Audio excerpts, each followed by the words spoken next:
Episode 1-ന്റെ part 2-ന്റെ തുടക്കത്തിൽ കാണിക്കുന്നത് ആ ഒരു പോലീസ് ഓഫീസർ ആദ്യം തന്നെ ചോദ്യം ചെയ്യാനായിട്ട് വിളിക്കുന്നത് ബ്രോൺവിനെയാണ്. അവളെ ഇങ്ങനെ അകത്തേക്ക് വിളിച്ചു കഴിഞ്ഞിട്ട് കഴിഞ്ഞ ദിവസം എന്തൊക്കെ ഇൻസിഡന്റ് ആണ് നടന്നതെന്ന് ചോദിക്കുന്നുണ്ട്. അതിൽ അവളിങ്ങനെ പറയുന്നുണ്ടായിരുന്നു തന്റെ ബാഗിൽ മറ്റാരുടെയും മൊബൈൽ ഉണ്ടായിരുന്നു, അതിലൂടെയാണ് തനിക്ക് ഡിറ്റൻഷൻ കിട്ടിയെന്നല്ല. ഇത് കേൾക്കുമ്പോൾ അത് ഭയങ്കര അന്വേഷണമാണല്ലോ, എങ്ങനെ മറ്റൊരു ഫോൺ നിന്റെ ബാഗിൽ വരുമെന്ന് ചോദിക്കുമ്പോഴത്തേക്കും അത് തന്നെയാണ് ഞാനും പറയുന്നത്, എനിക്കും അറിയത്തില്ല എന്ന് അവൾ പറയുന്നുണ്ട്. എന്നിട്ട് അവളോട് ചോദിക്കുന്നുണ്ട്, നീയും സൈമണും ക്ലാസ്സിൽ ഫസ്റ്റും സെക്കൻഡും ആയിട്ട് നിന്നിരുന്ന സ്റ്റുഡൻസ് ആണ്, അപ്പം നിങ്ങൾക്കിടയിൽ പഠിത്തത്തിന്റെ കാര്യത്തിൽ എന്തെങ്കിലും കോമ്പറ്റീഷൻ ഉണ്ടായിരുന്നോ എന്ന് ചോദിക്കുന്നുണ്ട്. ബ്രോൺവിൻ അതിന് ചെറുതായിട്ട് കോമ്പറ്റീഷൻ ഉള്ളതുപോലെ തന്നെയായിരുന്നു ഞങ്ങൾ മുന്നോട്ട് പോയിക്കൊണ്ടിരുന്നതെന്ന് പറയുന്നുണ്ട്. അടുത്ത് കൂപ്പറിനെ വിളിച്ചിട്ട് നീയും സൈമണും തമ്മിൽ ഫ്രണ്ട്ഷിപ്പ് ഉണ്ടായിരുന്നോ എന്നിങ്ങനെ ചോദിക്കുന്നുണ്ട്. കൂപ്പർ അപ്പോൾ എനിക്ക് അവനെ വലിയ പരിചയമൊന്നുമില്ല, ഞാൻ ലാസ്റ്റ് ഇയർ ആണ് ബാസ്കറ്റ് ബോളിൽ ജോയിൻ ചെയ്യാൻ വേണ്ടിയിട്ട് ഇങ്ങോട്ടേക്ക് വന്നത്, പിന്നെ ഞാൻ അവനായിട്ട് അങ്ങനെ ജോയിൻ ചെയ്യാനൊന്നും പോകാറില്ല എന്ന് പറയുന്നുണ്ട്. ആ സമയം ആ ഒരു എബൌട്ട് ദാറ്റ് എന്ന് പറഞ്ഞ ആപ്പ് അത് അവൻ്റേതാണ്, നിനക്ക് അറിയാൻ പറ്റുമെന്ന് ചോദിക്കുമ്പോഴത്തേക്കും ചെറിയ സംശയങ്ങളൊക്കെ ഉണ്ടായിരുന്നു എന്ന് കൂപ്പർ പറയുന്നുണ്ട്. ആ ഒരു ആപ്പിൽ കൂടെ നിന്റെ എന്തെങ്കിലും രഹസ്യം അവൻ പുറത്ത് പറയും, നിനക്ക് സംശയം തോന്നിയിട്ടുണ്ടായിരുന്നോ എന്ന് ഓഫീസർ ചോദിക്കുമ്പോൾ ഞാനങ്ങനെ രഹസ്യങ്ങൾ പുറത്ത് പറയാൻ കണക്കിന് മാത്രം ഒന്നും ചെയ്ത് കൂട്ടിയിട്ടില്ല എന്നും ഇവൻ പറയുന്നുണ്ട്.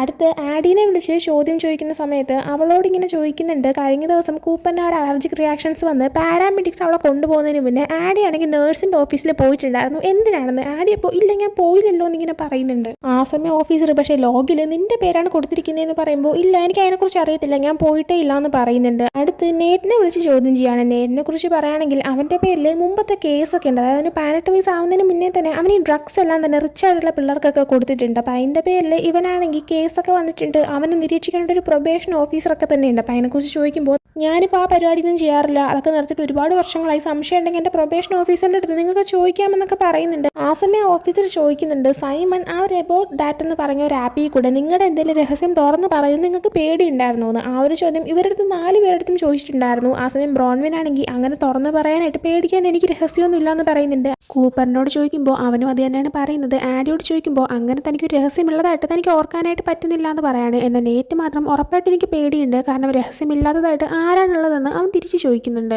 അതിനുശേഷം ആ ഒരു ഓഫീസർ അവരുടെ 4 പേരെടുത്തും ഈ ഒരു ചോദ്യം ചോദിക്കുന്ന സമയത്ത് കോപ്പറേറ്റ് ചെയ്തതിൽ താങ്ക് യു എന്നൊക്കെ പറയുന്നുണ്ട്. അവരവിടെ നിന്ന് വിടുന്നുണ്ട്. അതിനുശേഷം പിന്നീട് കാണിക്കുന്നത് ബ്രോൺവിനെയാണ്. അവളാണെങ്കിൽ വീട്ടിൽ വന്നിട്ട് ഇങ്ങനെ ഫോണൊക്കെ നോക്കിക്കൊണ്ട് കിടക്കുന്ന സമയത്ത് തന്നെ അവളെ മീറ്റ് ചെയ്യാനായിട്ട് നേറ്റ് വന്നിട്ടുണ്ടായിരുന്നു. അവളുടെ അനിയത്തി വന്ന് അവളടുത്ത് പറയുന്ന സമയത്ത് അവളത് വിശ്വസിക്കുന്നില്ല. അനിയത്തി ഇപ്പോൾ സീരിയസ് ആയിട്ടാണ് അവൻ പുറത്തിരിക്കുന്നുണ്ടെന്ന് പറയുന്നുണ്ട്. ബ്രോൺവിൻ ചെന്ന് നോക്കുമ്പോൾ ശരിയാണ്, നേറ്റ് അവളെ കാണാനായിട്ട് വന്നിട്ടുണ്ടായിരുന്നു. അങ്ങനെ അവളാണെങ്കിൽ അവളുടെ അനിയത്തിനെ പറഞ്ഞു വിടുന്നുണ്ട്. എന്നിട്ട് നേറ്റിനോട് അല്ല നീ എന്താണ് ഇവിടെ എന്നിങ്ങനെ ചോദിക്കുന്നുണ്ട്. നേറ്റ് ആ ടൈമിന് അത് പിന്നെ നീയാണെങ്കിൽ സ്കൂളിൽ വെച്ച് പറഞ്ഞിട്ടുണ്ടായിരുന്നല്ലോ എന്നോട് എന്തോ സംസാരിക്കാനുണ്ടെന്ന്, നമുക്ക് പിന്നീട് സംസാരിക്കാൻ അവസരം കിട്ടിയില്ല, അതുകൊണ്ടാണ് ഞാൻ ഇങ്ങോട്ടേക്ക് വന്നതെന്ന് പറയുന്നുണ്ട്. അവളപ്പോൾ ഓ അങ്ങനെയാണെന്നൊക്കെ ഇനി ചോദിക്കുന്നുണ്ട്. അവനാ സമയം എന്നെ ഈ വീടൊന്നൊന്ന് കാണിച്ചു തരാമോ എന്നിങ്ങനെ ചോദിക്കുന്ന സമയത്ത് അവളാണെങ്കിൽ വലിയ താല്പര്യമില്ലാത്ത പോലെ അത് നിൽക്കുന്നുണ്ട്. എന്നാലും പിന്നീട് അവനെ വിളിച്ചുകൊണ്ട് അവൾ റൂമിലേക്കൊക്കെ പോകുന്നുണ്ട്. റൂമിലേക്ക് ചെന്ന് നിന്ന് കഴിയുമ്പോൾ അവളാണെങ്കിൽ അവൻ്റെ അടുത്ത് എനിക്കങ്ങനെ പ്രത്യേകിച്ച് സംസാരിക്കാൻ ടോപ്പിക്കൊന്നുമില്ല, ജസ്റ്റ് ഞാൻ ആ ഒരു മൊമെന്റിൽ അങ്ങനെ പറഞ്ഞതേ ഉള്ളൂ എന്നൊക്കെ പറഞ്ഞിട്ട് അവർ രണ്ടുപേരും സംസാരിക്കുന്നുണ്ട്. അതേ ടൈമിന് തന്നെ അവരെ സംസാരത്തിൽ നിന്ന് മനസ്സിലാക്കാൻ പറ്റുന്നൊരു കാര്യമാണ്, ഇവർ മുമ്പ് സ്കൂളിൽ പഠിക്കുന്ന സമയത്ത് തന്നെ ഫ്രണ്ട്സ് ആയിട്ടിരുന്നവരാണ്, പക്ഷെ പിന്നീട് അവരങ്ങനെ വലിയ കോണ്ടാക്ട് ഇല്ലാതിരുന്നതാണ്. ഇപ്പം എന്തായാലും പണ്ടത്തെ കാര്യങ്ങളെല്ലാം പറഞ്ഞ് സംസാരിക്കുന്ന നേരത്ത് നേറ്റിനോട് ബ്രോൺവിൻ ചോദിക്കുന്നുണ്ട്, സൈമണിന്റെ കൊലപാതകത്തിൽ നമ്മളാണ് കുറ്റക്കാരെന്ന് പോലീസുകാർ ചിന്തിക്കുന്നുണ്ടോ. നേറ്റാ സമയം ഉറപ്പായിട്ടും നമ്മളെയൊക്കെ തന്നെയാണ് സംശയിക്കുന്നത്, പക്ഷെ നീ പേടിക്കേണ്ട, നീ ആ ലിസ്റ്റിൽ വരാൻ ചാൻസ് ഇല്ല, ഞാനായിരിക്കും മുന്നിൽ നിൽക്കുന്നത്, കാരണം ഞാൻ മുമ്പ് ഡ്രഗ്സ് ഒക്കെ വിറ്റുകൊണ്ടിരുന്നതല്ലേ, അപ്പോൾ ഉറപ്പായിട്ടും ഞാൻ തന്നെ ആയിരിക്കും അതിൻ്റെ അകത്ത് വന്നിരിക്കുക എന്നൊക്കെ പറയുന്ന സമയത്ത് അവളിപ്പോൾ നീ ഇപ്പം ആ പരിപാടിയെല്ലാം ഉണ്ടോ എന്നൊക്കെ ചോദിക്കുന്ന സമയത്ത് അങ്ങനെയൊന്നും ഇല്ലാന്ന് പറയുന്നുണ്ട്. അതേസമയം തന്നെ നേരത്തെ ആ ഒരു ഓഫീസർ ഇവരെ ചോദ്യം ചെയ്യുന്ന സമയത്ത് ഇവരുടെ 4 പേരെടുത്തും ഒരുമിച്ച് ചോദിച്ചിട്ടുണ്ടായിരുന്നു, സൈമണിന്റെ ബാഗ് കാണാനില്ല, നിങ്ങൾ ആരെങ്കിലും അത് എടുത്തിട്ടുണ്ടായിരുന്നു എന്ന്. അവരെല്ലാവരും ഞങ്ങൾ എടുത്തില്ല എന്നാണ് പറയുന്നത്, പക്ഷേ ആക്ച്വലി ആ ഒരു ബാഗ് ബ്രോൺവിൻ എടുത്തിട്ടുണ്ടായിരുന്നു, അത് നേറ്റ് കണ്ടിട്ടുണ്ടായിരുന്നു. എന്നാൽ ആ ഒരു ടൈമിന് ബ്രോൺവിൻ ഒന്നും പറയാതിരിക്കുന്നതുകൊണ്ട് തന്നെ നേറ്റും അവളെ സപ്പോർട്ട് ചെയ്തുകൊണ്ടും ചിലപ്പോൾ പാരാമെഡിക്സ് എല്ലാം എടുത്താണെന്നൊക്കെ പറയുമ്പോൾ ഇല്ല അവരെടുത്തില്ലെന്നാണ് പറഞ്ഞതെന്നൊക്കെ ഓഫീസർ പറയുന്നുണ്ട്. ആ സമയം നേറ്റ് അപ്പോൾ പിന്നെ എനിക്ക് അറിയത്തില്ല എന്നൊക്കെ ഇങ്ങനെ പറയുന്നുണ്ട്. എന്നാൽ ഇപ്പോൾ അവളുടെ സംസാരിക്കുന്ന സമയത്ത് ആ ഒരു ബാഗ് എടുത്ത കാര്യം അവളോട് ചോദിക്കുന്നുണ്ട്. ബ്രോൺവിൻ അപ്പോൾ നീ എന്തായി പറയുന്നതെന്നൊക്കെ ചോദിക്കുമ്പോഴത്തേക്കും അല്ല സൈമണിന്റെ ബാഗ് നീ എടുത്ത കാര്യം ഞാൻ കണ്ടിട്ടുണ്ടായിരുന്നു, നീ എന്താണത് പോലീസുകാരുടെ തുറന്ന് പറയാത്തത്, കാരണം പിന്നീട് അങ്ങനെ അവർ കണ്ടുപിടിച്ചാൽ നിന്നിൽ സംശയം വരാൻ ചാൻസ് ഉണ്ട്, സോ ആ ബാഗ് നീ എടുത്തിട്ടുണ്ടെങ്കിൽ അതെന്തായാലും തിരിച്ചു കൊടുക്കാനായി പറയുന്ന സമയത്ത് അവളാണെങ്കിൽ ഇല്ലെങ്കിൽ അത് എടുത്തിട്ടില്ല, അത് എൻ്റെ ഇല്ല എന്നൊക്കെ പറയുന്നുണ്ട്. ആ സമയം തന്നെ ബ്രോൺവിൻ്റെ അമ്മ വീട്ടിലേക്ക് എത്തിയിട്ടുണ്ടായിരുന്നു. അത് മനസ്സിലാക്കുന്നതും ബ്രോൺവിൻ നേറ്റിനോട് പെട്ടെന്ന് ഇവിടെ പോകാനേ ആവശ്യപ്പെടുന്നുണ്ട്, കാരണം ബോയ്സിനെ ഒന്നും വീട്ടിൽ അലൗഡ് അല്ല. അത് കേൾക്കുമ്പോഴത്തേക്ക് അവനാണെങ്കിൽ ഓ അങ്ങനെയാണോ, ശരി എന്നാൽ ഓക്കെ, എനിക്ക് പ്രശ്നമൊന്നുമില്ല, എനിക്ക് ഈ വിൻഡോ വഴിയൊക്കെ പോകുന്നത് ഈസി പരിപാടിയാണെന്ന് പറഞ്ഞിട്ട് അപ്പം തന്നെ അവനോടുള്ള വിൻഡോ വഴി അങ്ങ് പുറത്തേക്ക് പോകുന്നുണ്ട്. കുറച്ച് സമയം കഴിയുമ്പോൾ നേറ്റ് പറഞ്ഞ കാര്യങ്ങളെല്ലാം തന്നെ ബ്രോൺവിൻ ചിന്തിക്കുന്നുണ്ട്, അതായത് സൈമണിന്റെ ബാഗ് ഇപ്പോഴും അവളുടെ കയ്യിൽ തന്നെ ഉണ്ടായിരുന്നു, അങ്ങനെ അവളത് എടുത്തിട്ട് അവൻ്റെ വീട്ടിലേക്ക് സൈമണിലേക്ക് ആദ്യം കൊടുക്കാമെന്നാണ് വിചാരിക്കുന്നത്. കാരണം അവനും തൊട്ടടുത്താണ് താമസിക്കുന്നത്. സോ ഫസ്റ്റ് അവളെ ബാഗ് എടുത്തത് തന്നെ അവൻ്റെ പാരൻസിനെ അത് തിരിച്ചേൽപ്പിക്കാന്നുള്ള ചിന്തയിലായിരുന്നു. എന്നാൽ സൈമണിൻ്റെ ബാഗ് കൊടുത്ത് വീട്ടിൽ നിന്ന് പുറത്തേക്ക് ഇറങ്ങുമ്പോൾ പെട്ടെന്ന് അവളുടെ മനസ്സ് മാറുന്നുണ്ട്. ഒരു പക്ഷേ ഇപ്പോൾ തിരിച്ചു കൊണ്ട് കൊടുത്തു കഴിഞ്ഞാൽ ഇത്ര നേരം തൻ്റെ അടുത്ത് ഉണ്ടായിരുന്ന കാര്യം എന്തുകൊണ്ടാണ് പോലീസിനെ അറിയിക്കാത്തത്, ചോദിച്ചിട്ടും പറഞ്ഞില്ലല്ലോ, തന്നെ പ്രതിയാക്കുമെന്നൊക്കെ പേടിച്ചിട്ടായിരിക്കും ആ ഒരു ബാഗ് അവരുടെ കയ്യിൽ ഏൽപ്പിക്കാതെ അവളുടെ വീട്ടിലുള്ള കാറിൻ്റെ ഡിക്കിയിൽ ഇരിക്കുന്ന സാധനങ്ങളുടെ അടിയിലെല്ലാം വെച്ചിട്ട് കവർ ചെയ്യുന്നുണ്ട്. അതിനുശേഷം പിന്നീട് കാണിക്കുന്ന കൂപ്പറിനെയാണ്. കൂപ്പറാണെങ്കിൽ ഇപ്പോൾ നൈറ്റ് വീട്ടിലേക്ക് വരുമ്പോൾ അവൻ്റെ ഗേൾ ഫ്രണ്ട് അവൻ്റെ വീട്ടിൽ വന്നിട്ടുണ്ടായിരുന്നു. അവൻ്റെ മുത്തശ്ശിയും അവൻ്റെ അനിയനും ഒക്കെ അവിടെ ഇരിക്കുന്നുണ്ട്. അപ്പോൾ ഇവർ ഒരുമിച്ച് ഫുഡൊക്കെ കഴിക്കുകയാണ്. അതിനുശേഷം അവൻ റൂമിൽ ഇരിക്കുന്ന സമയത്ത് അവൻ്റെ അനിയൻ അവൻ്റെ അടുത്തേക്ക് സംസാരിക്കാനായി വരുന്നുണ്ട്. അവൻ്റെ അനിയൻ ചോദിക്കുന്നുണ്ട്, നീ എത്ര കാലം ഇങ്ങനെ കള്ളം പറഞ്ഞുകൊണ്ടിരിക്കും, നിൻ്റെ അടുത്ത് ഞാൻ സത്യം തുറന്ന് പറഞ്ഞെന്നല്ല ആവശ്യപ്പെടുന്നത്, എന്നാലൊന്ന് ട്രൈ ചെയ്ത് നോക്ക്, കാരണം അവൾ നല്ലൊരു പെൺകുട്ടിയല്ലേ, അപ്പം നീ അവളെ എന്തിനാ ഇങ്ങനെ പറ്റിക്കുന്നതെന്നൊക്കെ ചോദിക്കുന്നുണ്ട്. കൂപ്പർ ആ ടൈമിന് ബാസ്കറ്റ്ബോൾ ടീമിലുള്ള എല്ലാവരും ഇപ്പോഴും ഭയങ്കര ഹോമോഫോബിക് ആയിട്ടുള്ള ആൾക്കാരാണ്. അത് മാത്രമല്ല അവൾക്ക് ഓൾറെഡി സത്യങ്ങളെല്ലാം അറിയാമെന്ന് പറയുന്നുണ്ട്. ഇതിൽ നിന്ന് നമുക്ക് മനസ്സിലാക്കാൻ പറ്റുന്ന ഒരു കാര്യമാണ് കൂപ്പർ ഗേ ആണെന്നാണ് ഇവിടെ ഇപ്പോൾ ഉദ്ദേശിക്കുന്നത്. കൂപ്പർ ഇപ്പോൾ അവൻ്റെ അനിയൻ്റെ അടുത്ത് തൻ്റെ ഗേൾ ഫ്രണ്ടിനോടാണ് താൻ ആദ്യം ഗേ ആണെന്നുള്ള സത്യം തുറന്ന് പറഞ്ഞത് എന്നുള്ള കാര്യം അറിയിക്കുമ്പോൾ അപ്പോൾ എന്നോട് പറയുന്നതിന് മുന്നേ നീ അവളത് അറിയിച്ചായിരുന്നു, എന്നിട്ട് അവൾക്ക് ഓക്കെ ആണോ, അപ്പോൾ അതിൻ്റെ അർത്ഥം എന്താ, അവൾ ലെസ്ബിയൻ ആണോ എന്നിങ്ങനെ ചോദിക്കുമ്പോൾ ഇല്ല അങ്ങനെയൊന്നുമില്ല, അവൾക്കും ഇപ്പോൾ ഇങ്ങനെ റിലേഷൻഷിപ്പിൽ നിൽക്കേണ്ടത് ഒരു ആവശ്യമുള്ള കാര്യമാണ്, അതുകൊണ്ടാണ് അവളും ഇപ്പോൾ എന്നെ ഇട്ടിട്ട് പോവാതെ കാര്യങ്ങളെല്ലാം മനസ്സിലാക്കി എൻ്റെ കൂടെ നിൽക്കുന്നതെന്ന് പറയുന്നുണ്ട്. അടുത്ത് കാണിക്കുന്നത് നേറ്റിനെയാണ്. നേറ്റ് ഇപ്പോൾ നൈറ്റ് എൻ്റെ വീട്ടിലേക്ക് എത്തുമ്പോൾ അവൻ്റെ അച്ഛൻ ഓൾറെഡി ഉറങ്ങിക്കിടക്കുമായിരുന്നു. എന്നാലും അവൻ എൻ്റെ അച്ഛൻ്റെ അടുത്ത് ഫസ്റ്റ് ഡേയുടെ സ്കൂളെല്ലാം തന്നെ അടിപൊളിയായിരുന്നു, നമ്മുടെ സ്കൂളിൽ ഒരു പയ്യൻ മരിച്ചു, പോലീസുകാരിപ്പോൾ ഞാൻ അവനെ കൊന്നേന്നൊക്കെ സംശയിക്കുന്നുണ്ടെന്നൊക്കെ ഇങ്ങനെ പറയുന്നുണ്ട്. എന്നിട്ട് അവൻ അവൻ്റെ റൂമിലേക്ക് ചെല്ലാണ്. റൂമിൽ ചെന്നിരിക്കുന്ന സമയത്ത് ആംബർ എന്ന് പറഞ്ഞൊരു പെൺകുട്ടി മെസ്സേജ് ഇട്ട് തനിക്ക് കുറച്ച് ക്യാൻഡി വേണമായിരുന്നു എന്നിങ്ങനെ പറയുന്നുണ്ട്. അത് വെച്ച് റെഫർ ചെയ്യുന്നത് ഡ്രഗ്സിൻ്റെ കാര്യമാണ്. അവൻ ഡ്രഗ്സ് ഒക്കെ കൊടുക്കുന്നത് നിർത്തിയെന്ന് പറഞ്ഞിട്ടുണ്ടായിരുന്നു. എന്നാൽ ആക്ച്വലി അവൻ നിർത്തിയിട്ടില്ല, ഇപ്പോഴും അവൻ അത് കണ്ടിന്യൂ ചെയ്യുന്നുണ്ട്. അപ്പോൾ അവനൊരു മെസ്സേജ് കാണുമ്പോഴത്തേക്കും 20 മിനിറ്റ്സിൽ എത്താമെന്ന് പറഞ്ഞ് റിപ്ലൈ കൊടുക്കുന്നുണ്ട്. അവൻ്റെ റൂമിൽ ഒരു ലോക്കർ ഉണ്ടായിരുന്നു, അതിൻ്റെ അതൊന്നൊരു പാക്കറ്റ് എടുത്ത് നേരെ അവൾ താമസിക്കുന്ന സ്ഥലത്തേക്ക് ചെല്ലുന്നുണ്ട്. അവൾക്ക് ആ ഒരു പാക്കറ്റ് കൊടുക്കുന്നുണ്ട്, പകരമായിട്ട് ക്യാഷും വാങ്ങുന്നുണ്ട്. എന്നിട്ട് പോകാനേ തുടങ്ങുമ്പോൾ നീ ഇപ്പോഴും പോകുകയാണെന്നൊക്കെ അവൾ ചോദിക്കുന്നുണ്ട്. നിൻ്റെ ബോയ് ഫ്രണ്ട് ആണ്ട് ശരിയാവത്തില്ല എന്നൊക്കെ പറയുമ്പോൾ അവൻ ശരിക്കും എൻ്റെ ബോയ് ഫ്രണ്ടൊന്നും അല്ല എന്നൊക്കെ പറഞ്ഞിട്ട് നേരിട്ട് അവളെ കിസ് ചെയ്യുന്നുണ്ട്. എന്നാൽ നേരിട്ട് തനിക്ക് പോകേണ്ട ആവശ്യമുണ്ടെന്ന് പറഞ്ഞിട്ട് നേരെ പുറത്തേക്ക് പോകുന്നുണ്ട്. പുറത്തേക്ക് ഇറങ്ങുമ്പോൾ ഒരു പക്ഷേ ഈ ഒരു ആംബറിൻ്റെ ബോയ് ഫ്രണ്ട് ആയിരിക്കാം, അല്ലെങ്കിൽ ഇവനുമായിട്ട് പ്രശ്നമുള്ള വേറെ ഏതെങ്കിലും പയ്യനായിരിക്കാം. ആ പയ്യനും അവൻ്റെ കൂട്ടുകാരനോട് നിൽക്കുന്നുണ്ടായിരുന്നു. ഇവനെ കാണുന്നതും നീ എന്തിനാ ഇവിടെ വന്നേന്ന് വെച്ചിട്ട് ഇവൻ അടിക്കാനേ തുടങ്ങുന്നുണ്ട്. എന്നാൽ വേറെ ഏതൊരു വണ്ടി വരുന്ന ശബ്ദം കേൾക്കുന്നതും ആ ഒരു പയ്യൻ പെട്ടെന്ന് തന്നെ അവിടുന്ന് പോകുന്നുണ്ട്. അടുത്ത് ആഡീനെ കാണിക്കുകയാണെങ്കിൽ അവളുടെ ബോയ് ഫ്രണ്ട് അവളുടെ മറ്റു ഫ്രണ്ട്സ് എല്ലാവരും കൂടെ ചേർന്നിട്ട് ഇപ്പോൾ സ്വിമ്മിംഗ് പൂളിൽ ഇങ്ങനെ ടൈം സ്പെൻഡ് ചെയ്തുകൊണ്ടിരിക്കുകയാണ്. ആ ഫ്രണ്ട്സുകളുടെ കൂട്ടത്തിൽ കൂപ്പറും ഉണ്ടായിരുന്നു, കൂപ്പറിൻ്റെ ഗേൾ ഫ്രണ്ടും ഉണ്ടായിരുന്നു. ഇവരെല്ലാവരും ഓരോന്ന് പറഞ്ഞിങ്ങനെ സംസാരിക്കുന്ന സമയത്ത് ഇവർക്ക് ഉടനെ തന്നെ ഒരു ഫുട്ബോൾ മാച്ച് വരാനായിട്ടിരിക്കുകയാണ്. ഈ മാച്ചാണെങ്കിൽ സൈമൺ മരിച്ചു പോയതുകൊണ്ട് അവനെ ഡെഡിക്കേറ്റ് ചെയ്യാനുമായിട്ടാണ് സ്കൂളുകാർ തീരുമാനിച്ചിരിക്കുന്നത്. അതിനെക്കുറിച്ച് ഇവരിപ്പോൾ സംസാരിക്കുന്ന സമയത്ത് എനിക്ക് ആ ഒരു സൈമൺ എന്ന് പറയുന്ന പയ്യനെ നേരെ പരിചയം പോലും ഇല്ലായിരുന്നു എന്നെല്ലാം തന്നെ കൂപ്പറൊക്കെ പറയുന്നുണ്ട്. അത് മാത്രമല്ല സൈമൺ ആണെങ്കിൽ ഈ ഒരു ഫുട്ബോൾ മാച്ചോ അങ്ങനെയൊന്നും കാണാറ് പോലും ഇല്ലായിരുന്നില്ല. പിന്നെ എന്തിനാണ് അവൻ മരിച്ചുപോയിട്ട് ബന്ധപ്പെട്ട് അവൻ ഈ ഒരു ഫുട്ബോൾ മാച്ചിങ്ങിനെ ഡെഡിക്കേറ്റ് ചെയ്യുന്നത്, വേറെ എന്തെങ്കിലും ചെയ്താൽ പോരായിരുന്നു എന്നൊക്കെ സംസാരിക്കുന്നുണ്ട്. അതിനുശേഷം ആഡി എഴുന്നേറ്റ് വാഷ്റൂമിലേക്ക് പോവാണ്. ആ ടൈമിന് അവളൊരു മെഡിസിൻ കഴിക്കുന്നുണ്ട്. അവൾക്ക് കരയണമെന്നൊക്കെ തോന്നുന്നുണ്ട്. എന്നാൽ അവൾ കരയാതെ ഇങ്ങനെ പിടിച്ചു നിന്നിട്ട് അവിടുന്ന് പോകാനേ നിൽക്കുന്ന സമയത്താണ് ഒരു പയ്യൻ അങ്ങോട്ടേക്ക് കയറി വരുന്നത്. ഈ പയ്യനുമായിട്ടാണ് ആഡിക്കൊരു റിലേഷൻ അവളുടെ ബോയ് ഫ്രണ്ട് അറിയാതെ ഉണ്ടായിരുന്നതെന്ന് തോന്നുന്നത്. ആ ഒരു പയ്യൻ വരുന്നതും ആഡിയാണെങ്കിൽ ഇക്കാര്യം ആർക്കൊക്കെ അറിയാമെന്ന് ചോദിക്കുമ്പോൾ വേറൊരു മനുഷ്യനോട് ഞാൻ പറഞ്ഞിട്ടില്ല എന്ന് ആ പയ്യൻ അറിയിക്കുന്നുണ്ട്. പക്ഷേ സൈമൺ അത് എങ്ങനെ അറിഞ്ഞു? അവനിട്ട ആ ഒരു പോസ്റ്റിൽ ചീറ്റിംഗ് ചെയ്യുന്നതിൻ്റെ കാര്യം തന്നെയാണ് അവർ റെഫർ ചെയ്തത്. അത് വായിച്ചപ്പോൾ നിനക്കും മനസ്സിലായില്ലേ എന്നൊക്കെ ചോദിക്കുന്നുണ്ട്. എന്നാൽ ആ പയ്യൻ ഇല്ല ഞാൻ ഇത് ആരുടെ പറഞ്ഞിട്ടില്ല എന്ന് പറയുന്നുണ്ട്. ആഡി അപ്പോൾ പറയുന്നുണ്ട് എന്തായാലും നമ്മുടെ ആ സീക്രട്ട് അറിയാനുണ്ടായിരുന്ന സൈമൺ മരിച്ചു, ഇനി ആ ഒരു സീക്രട്ട് മറ്റൊരാളും അറിയേണ്ട ഇടവരരുത്, അങ്ങനെ മറ്റാരെങ്കിലും അറിഞ്ഞു കഴിഞ്ഞാൽ നിന്നെ ഞാൻ ഒരിക്കലും വെറുതെ വിടത്തില്ല എന്ന് അവൾ പറയുന്നുണ്ട്. അതിനുശേഷം കാണിക്കുന്നത് അന്ന് ഈവനിങ് ഒരു ഫുട്ബോൾ മാച്ച് നടക്കുന്നതാണ്. ആ ഒരു ഫുട്ബോൾ മാച്ചാണ് സൈമണിൻ്റെ ആ ഒരു മരണവുമായിട്ട് ബന്ധപ്പെട്ട് അവന് വേണ്ടിയിട്ട് ഡെഡിക്കേറ്റ് ചെയ്തിരിക്കുന്നത്. അങ്ങോട്ടേക്ക് വരുന്ന എല്ലാവർക്കും സൈമണിൻ്റെ ഓർമ്മയ്ക്ക് വേണ്ടിയിട്ട് അവരുടെ ഡ്രസ്സിൽ ബാഡ്ജ് ചെയ്യാനായിട്ടൊരു കറുത്ത റിബണും കൊടുക്കുന്നുണ്ട്.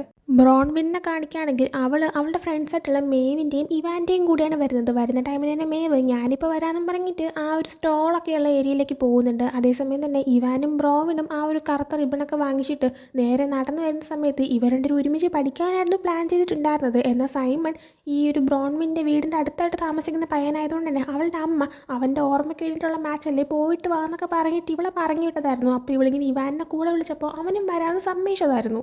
അതിനിപ്പോൾ അവനോട് ബ്രോൺവിൻ താങ്ക് യു എന്നൊക്കെ പറയുന്നുണ്ട്. ആ ടൈമിന് തന്നെ ആ ഒരു മാച്ച് സ്റ്റാർട്ട് ചെയ്യാനായിട്ട് പോകുമായിരുന്നു. അതിന് മുന്നേ തന്നെ പ്രിൻസിപ്പൽ സ്റ്റേജിൽ കയറിയിട്ട് ഈ ഒരു മാച്ച് നമ്മൾ സൈമണിനായിട്ട് ഡെഡിക്കേറ്റ് ചെയ്യുന്നതാണ്. സൈമണിൻ്റെ ബെസ്റ്റ് ഫ്രണ്ട് ആയിട്ടുള്ള ജെനെ ഇതാ ഇവിടെ നിൽക്കുന്നുണ്ട്. ജെനെ വന്നിട്ട് ആ ഒരു നാഷണൽ ആന്തം ആദ്യം തന്നെ പാടൂ എന്നൊക്കെ പറയുന്നുണ്ട്. അങ്ങനെ പ്രിൻസിപ്പൽ മാറുമ്പോൾ ജെനെ മൈക്കിന് മുന്നിൽ വന്ന് നിൽക്കുകയാണ്.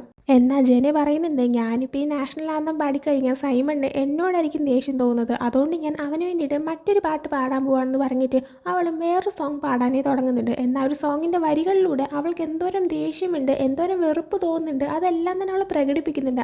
സൈമൺ മരിക്കുന്നതിന് മുന്നേ അവനെ ഇഗ്നോർ ചെയ്യും, അവനെ തിരിഞ്ഞു പോലും നോക്കാതിരുന്ന സ്റ്റുഡൻസ് അവൻ മരിച്ചതിന് ശേഷം അവനെക്കുറിച്ച് കെയർ ചെയ്യാൻ തുടങ്ങി. അത് മാത്രമല്ല സൈമൺ മരിക്കാനായിട്ട് മറ്റെന്തോ റീസൺ ഉണ്ടെന്നും ജനയ്ക്ക് നന്നായിട്ട് തന്നെ തോന്നുന്നുണ്ട്. അപ്പോൾ അതിൻ്റെ എല്ലാം ദേഷ്യം കൂടെ ചേർത്തിട്ടാണ് അവളിങ്ങനെ പാടുന്നത്. എന്തായാലും അവൾ പാടുന്നത് പ്രശ്നമാവുമെന്ന് മനസ്സിലാകുമ്പോൾ പെട്ടെന്ന് പ്രിൻസിപ്പൽ അവളുടെ മൈക്രോഫോൺ ഓഫ് ചെയ്യുന്നുണ്ട്, അവളെ പറഞ്ഞു വിടുന്നുണ്ട്. ഇതെല്ലാം കണ്ടുകൊണ്ടിരുന്ന ബ്രോൺവിനാണെങ്കിൽ ഇവാൻ്റെ അടുത്ത് അതൊരൊന്നൊന്നര ആയിരുന്നല്ലേ എന്നൊക്കെ ഇങ്ങനെ പറയുന്ന സമയത്ത് തന്നെ താഴെ നേറ്റ് കുറച്ച് പെമ്പിളരായിട്ട് സംസാരിച്ചുകൊണ്ടിരിക്കുന്നത് ബ്രോൺവിൻ കാണുന്നുണ്ട്. അങ്ങനെ ഒരു പരസ്പരം ഒരു ഹായ് ഒക്കെ പറയുന്നുണ്ട്. അതിനുശേഷം ബ്രോൺവിനാണെങ്കിൽ ഇവാൻ്റെ അടുത്ത് ഞാൻ ആക്ച്വലി സൈമണിൻ്റെ ഒരു ട്രിബ്യൂട്ടിന് വേണ്ടിയിട്ടായിരുന്നു വന്നിട്ടുണ്ടായിരുന്നത്, ഫുട്ബോൾ മാച്ച് കണ്ടുകൊണ്ടിരിക്കാൻ എനിക്ക് വലിയ ഇൻട്രസ്റ്റ് ഇല്ല, നമുക്ക് പോയാലോ എന്നിങ്ങനെ ചോദിക്കുന്നുണ്ട്. ഇവാൻ അപ്പോൾ ഓക്കെ എന്ന് പറഞ്ഞിട്ട് അവരവിടെ നിന്ന് പോകുന്നുണ്ട്. അതേസമയം നേറ്റ് വീണ്ടും തിരിഞ്ഞു നോക്കുന്ന ടൈമിന് ബ്രോൺവിൻ നിന്ന സ്ഥലത്ത് ഉണ്ടായിരുന്നില്ല, അവളും ഇവാനും പോയി എന്ന് അവന് മനസ്സിലാക്കാൻ പറ്റുന്നുണ്ട്. ആ ടൈമിന് അവൻ ആംബറിന് മെസ്സേജ് അയക്കുകയാണ്. കഴിഞ്ഞ ദിവസം അവൻ ഡ്രഗ്സ് കൊടുത്ത ഒരു പെൺകുട്ടിക്ക് മെസ്സേജ് അയച്ചിട്ട് അവളുടെ അടുത്ത് കഴിഞ്ഞ ദിവസം നീ സ്റ്റേ ചെയ്യാൻ പറഞ്ഞിട്ട് ഞാൻ നിന്നില്ലല്ലോ, ഐ എം സോറി എന്ന് പറയുന്നുണ്ട്. അവളപ്പോൾ എങ്കിൽ പിന്നെ ഇന്ന് നിൽക്കാനായിട്ട് പറയുന്നുണ്ട്. അപ്പം ഞാൻ ഇപ്പം തന്നെ വരാമെന്ന് പറഞ്ഞിട്ട് അവൻ നേരെ അവളുടെ അടുത്തേക്ക് പോകുന്നുണ്ട്.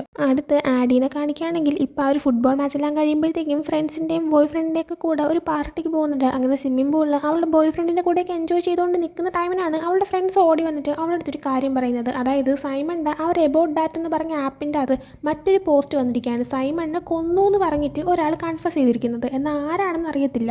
ആ പോസ്റ്റിൽ പറയുന്നത് എനിക്ക് സൈമണിനെ കൊല്ലണമെന്ന് തോന്നിയത് ഞാനൊരു ന്യൂസ് കണ്ടുകൊണ്ടിരുന്ന ടൈമിലാണ്. ആ ഒരു ന്യൂസിൽ പറഞ്ഞുകൊണ്ടിരുന്നത് ഒരു ഹസ്ബൻഡ് അയാളുടെ വൈഫിനെ കൊന്നിട്ട് അയാളിപ്പോൾ അറസ്റ്റ് ചെയ്തതിൻ്റെ കാര്യമാണ്. എല്ലാ കേസിലും വൈഫിനെ കൊല്ലുന്നത് നോർമലി ഹസ്ബൻഡാണ്, എന്നാൽ ഈ ഒരു കേസിൽ ഹസ്ബൻഡാണ് കുറ്റവാളി എന്ന് കണ്ടുപിടിക്കാനായിട്ട് ഒരുപാട് സമയം എടുത്തിട്ടുണ്ടായിരുന്നു. മെയിനായിട്ടുള്ള റീസൺ തന്നെ ആ ഒരു മരിച്ചുപോയ വൈഫിനെ ആർക്കും അത്ര ഇഷ്ടമല്ല, അവരുടെ സ്വഭാവം അത്ര ശരിയല്ല. അവരെ കൂടെ വർക്ക് ചെയ്തൊരു കോവർക്കറിനെ അവർ ജോലിയിൽ നിന്ന് പിരിച്ചുവിട്ടു. പിന്നെ അവരുടെ ഫ്രണ്ടിൻ്റെ ഹസ്ബൻഡുമായിട്ട് അവർക്കൊരു റിലേഷൻ ഉണ്ടായിരുന്നു. അത് മാത്രമല്ല അവരുടെ സ്വഭാവവും അത്ര ശരിയല്ല. അതുകൊണ്ട് തന്നെ ആർക്കും ഇവർ മരിച്ചതിൽ യാതൊരു സങ്കടമോ അങ്ങനെയൊന്നും ഉണ്ടായിരുന്നില്ല. സോ പോലീസ് അന്വേഷണത്തിലായപ്പോലും സംശയിക്കാനായിട്ട് ഒരുപാട് ആൾക്കാരുണ്ടായിരുന്നു. അതുകൊണ്ടാണ് ഇവരുടെ ഹസ്ബൻഡാണ് കില്ലറെന്ന് കറക്റ്റ് കണ്ടുപിടിക്കാനായിട്ട് ഇത്രയും വൈകിയത്. ആ ന്യൂസ് കണ്ടപ്പോഴാണ് എനിക്ക് മനസ്സിലായത് ഒരുപാട് പേര് വെറുക്കുന്ന ഒരാളെ കൊല്ലുവാണെങ്കിൽ ആരാണ് യഥാർത്ഥ കില്ലറെന്ന് കണ്ടുപിടിക്കാൻ പാടായിരിക്കും. കാരണം ഒരുപാട് പേർക്ക് അയാൾ മരിച്ചതിൽ സന്തോഷമായിരിക്കും. സോ ഒരുപാട് പേര് സംശയം ഉണ്ടായിരിക്കും, പെട്ടെന്ന് കില്ലറിനെ കിട്ടത്തില്ല. അതുപോലെ തന്നെ എനിക്ക് മനസ്സിലാക്കാൻ പറ്റിയൊരു കാര്യമാണ്, നമ്മളെല്ലാവരും സൈമണിനെ വെറുക്കുന്നുണ്ട്. അവൻ മരിക്കണമെന്ന് തന്നെയാണ് എല്ലാവരുടെയും ആഗ്രഹം. കാരണം എല്ലാവരുടെ രഹസ്യങ്ങൾ അവൻ പുറത്തു വിട്ടുകൊണ്ടിരിക്കുകയാണ്. പക്ഷേ ആർക്കും അവനെ കൊല്ലാനോ അവനെ എതിർക്കാനുള്ള ധൈര്യമില്ല. അതുകൊണ്ട് ഞാൻ തന്നെ മുന്നിൽ നിന്നിട്ട് ഇതങ്ങ് ചെയ്തു എല്ലാവർക്കും വേണ്ടിയിട്ട്. അതുകൊണ്ട് തന്നെ എല്ലാവർക്കും വെൽക്കം എന്നിങ്ങനെ പറഞ്ഞിട്ടായിരുന്നു ഒരു പോസ്റ്റ് നിർത്തിയിട്ടുണ്ടായിരുന്നത്. എന്തായാലും ആ ഒരു പോസ്റ്റ് കാണുന്ന സമയത്ത് ആഡി ഒന്ന് ഷോക്കാവുന്നുണ്ട്. അവളാണെങ്കിൽ ആ ഒരു ചീറ്റിംഗ് ചെയ്ത ആ ഒരു പയ്യൻ്റെ മുഖത്തേക്ക് നോക്കുന്നുണ്ട്. ഒരുപക്ഷെ അവർ ചിന്തിക്കുന്നത് എങ്ങനെ ഈ ഒരു പോസ്റ്റ് ആ എബൌട്ട് ദാറ്റ് ആപ്പിൽ വന്നു എന്നായിരിക്കും. കാരണം ആ ഒരു ആപ്പിൻ്റെ ഓണർ എന്ന് പറയുന്നത് സൈമണാണ്. ആ ആപ്പിൽ ഒരു പോസ്റ്റ് ഇടാൻ ആക്സസ് ഉള്ളതും സൈമണിനാണ്. അതുകൊണ്ട് തന്നെ മറ്റൊരാൾ എങ്ങനെ സൈമൺ മരിച്ചു കഴിഞ്ഞിട്ടും ആ ഒരു ആപ്പിൽ ആക്സസ് കിട്ടി പോസ്റ്റ് ചെയ്തെന്നായിരിക്കും ഒരുപക്ഷെ അവർ ചിന്തിക്കുന്നുണ്ടായിരിക്കുക. ഉറപ്പല്ലായിരിക്കും, ഞാൻ എൻ്റെ സംശയം പറയുന്നതാണ്. അതേസമയം ബ്രോൺവിനെ കാണിക്കുവാണെങ്കിലും ഇപ്പോൾ ഇവാൻ അവളുടെ കൂടെ ഇരിക്കുന്ന സമയത്ത് ഇവാനാണ് ആദ്യം ആ ഒരു പോസ്റ്റ് കാണുന്നത്. അവനും ഈ ഒരു പോസ്റ്റ് ബ്രോൺവിനെ കാണിച്ചു കൊടുക്കുന്നുണ്ട്. കൂപ്പർ ഈ ഒരു പോസ്റ്റ് കണ്ടിട്ടുണ്ടായിരുന്നില്ല, അവൻ ഗേ ആണെന്ന് നമ്മൾ കുറച്ചു മുന്നേ മനസ്സിലാക്കിയതാണ്. അതുകൊണ്ട് തന്നെ അവന് റിലേഷൻഷിപ്പുള്ള ആ ഒരു പയ്യനെ മീറ്റ് ചെയ്യാനായിട്ട് അവൻ പോകുന്നുണ്ട്. അതേസമയം തന്നെ ലാസ്റ്റ് നേറ്റിനെ കാണിക്കുകയാണെങ്കിൽ നേറ്റ് ഇപ്പോൾ ആംബറുമായിട്ട് ഒരു ഇൻറ്റിമേറ്റൊക്കെ ആയി കഴിഞ്ഞിട്ട് ഇങ്ങനെ നിൽക്കുന്ന സമയത്ത് തന്നെ ആ ഒരു പോസ്റ്റ് അവനും കാണുന്നുണ്ട്. അടുത്ത് ബ്രോൺവിനെ കാണിക്കുകയാണെങ്കിൽ ഈ ഒരു പോസ്റ്റ് കണ്ടു കഴിഞ്ഞിട്ട് അവൾ നേരെ അവളുടെ വീട്ടിലേക്ക് വരുന്നുണ്ട്. വന്നിട്ട് സൈമണിൻ്റെ ബാഗ് കാറിൻ്റെ ഡിക്കിയിൽ എവിടെയാണ് ഒളിപ്പിച്ച് വെച്ചത് അത് എടുക്കാനായിട്ട് പോവാണ്. എന്നാൽ ഡിക്കി ഓപ്പൺ ചെയ്ത് നോക്കുമ്പോഴത്തേക്കും സൈമണിൻ്റെ ബാഗ് അവിടെ ഉണ്ടായിരുന്നില്ല. അതിൻ്റെ കൂടെ തന്നെ ഇവരുടെ 4 പേരുടെയും, അതായത് ബ്രോൺവിൻ, നേറ്റ്, ആഡി, കൂപ്പർ, ഇവരുടെ 4 പേരുടെയും ഫേസ് ആണെങ്കിൽ ഒരു കുറ്റബോധവുമില്ല. സൈമൺ മരിച്ചതിൽ സന്തോഷമേ ഉള്ളൂ, തനിക്ക് എന്താണെന്നുള്ള രീതിയിൽ നിൽക്കുന്നൊരു ഭാവമായിട്ട് കാണിക്കുന്നുണ്ട്. അതിലൂടെ തന്നെ ഇവർ 4 പേരിൽ ആരെങ്കിലും ആയിരിക്കാം കില്ലർ, അതല്ലെങ്കിൽ ഇതുവരെയായിട്ട് നമ്മൾ കാണാത്ത ആരെങ്കിലും ആയിരിക്കാം കില്ലർ എന്നൊരു ക്ലൂവും കാണിച്ചിട്ടാണ് ഫസ്റ്റ് എപ്പിസോഡ് എൻ്റയർലി ഇവിടെ എൻഡ് ആവുന്നത്. സോ ഈ ഒരു വീഡിയോ നിങ്ങൾക്ക് ഇഷ്ടപ്പെട്ടിട്ടുണ്ടെങ്കിൽ ലൈക്ക് ചെയ്യുക, ഷെയർ, സബ്സ്ക്രൈബ് ചെയ്യുക. പുതിയ വീഡിയോയിൽ വരുന്നത് വരെ ബൈ ഫ്രം ഡ്രാമ ഡിക്കോ ഡയറീസ്.